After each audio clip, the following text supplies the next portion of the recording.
Comme vous l'avez constaté, nous sommes présentement à la clinique où le corps du jeune tué par balle a été reçu. Et nous sommes venus constater de visu la réalité. Et malheureusement, nous n'avons pas eu accès à la salle où se trouve le cadavre présentement. Mais vous pouvez constater carrément que l'atmosphère est angoissante de ce côté. Tout le monde est dans un profond émoi. La tristesse se lit sur tous les visages déjà. Vous l'avez constaté sur notre premier direct, la situation dans laquelle l'état d'âme du père du défunt et le voisinage, la famille, tout le monde est là. Présentement, les gens ont encore du mal à trouver les mots pour s'exprimer.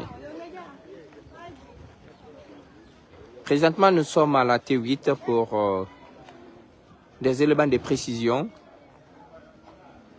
Le jeune, comme l'a dit dans l'interview de son papa, c'est un mécanicien, en même temps motard.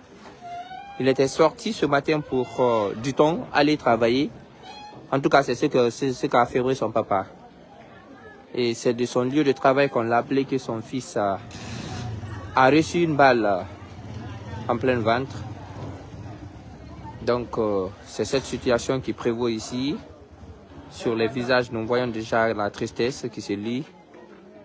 Entre autres, nous avons demandé à voir le corps et les autorisations ne sont pas encore là.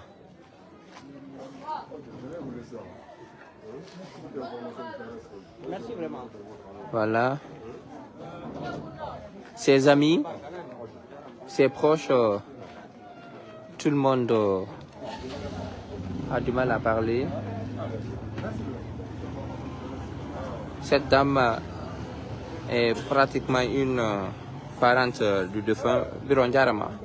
Hari dongandi o waradon.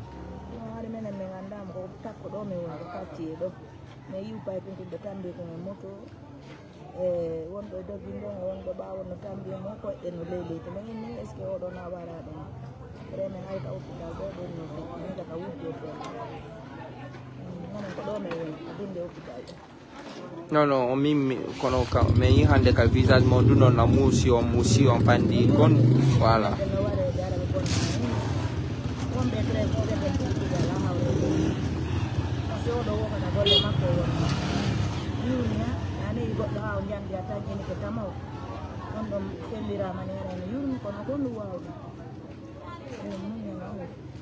Voilà, vous avez entendu, ce sont les mots d'une maman en détresse qui, malgré ne pas être une connaissance directe du défunt, de la victime, se trouve dans une situation de tristesse profonde.